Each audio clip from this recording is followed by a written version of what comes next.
Okay, I'm going to run a little test here on a pair of smoke alarms.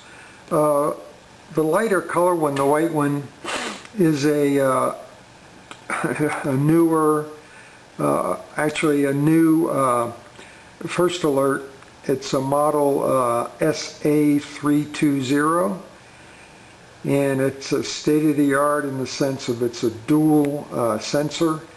It has both photoelectric as well as ionization sensors.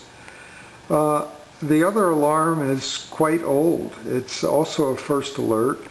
It's a model SA76RS, and it's from 1978. So if my math is correct, it's about 37 years old. It has just an ionization sensor.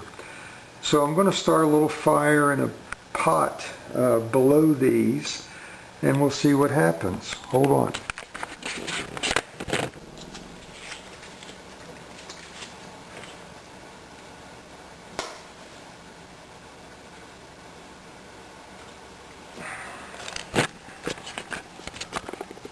Okay, I've started a fire in a pot directly beneath these smoke alarms, and we'll see what the response might be.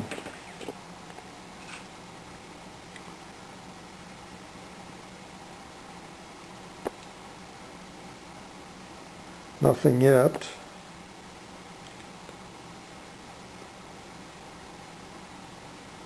There's a little bit of smoke headed up towards the ceiling. Okay.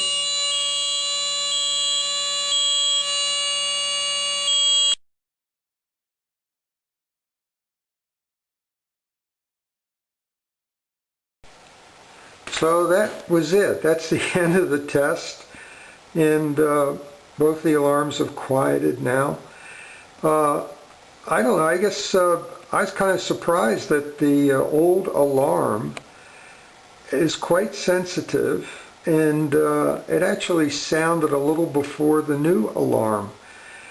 And it raises the question, of course, about all the advice going around about old smoke alarms not being worth it, and every 10 years or so you better replace these. So I guess in some it'd be worthwhile for, in my opinion anyway, for if you're thinking about replacing your smoke alarms, to actually test them a little bit with some smoke. You can do what I did, of course, or I know that there's aerosol smoke can dispensers that you can purchase to also see how your alarm works. So that's about it. Hope that's helpful. Bye.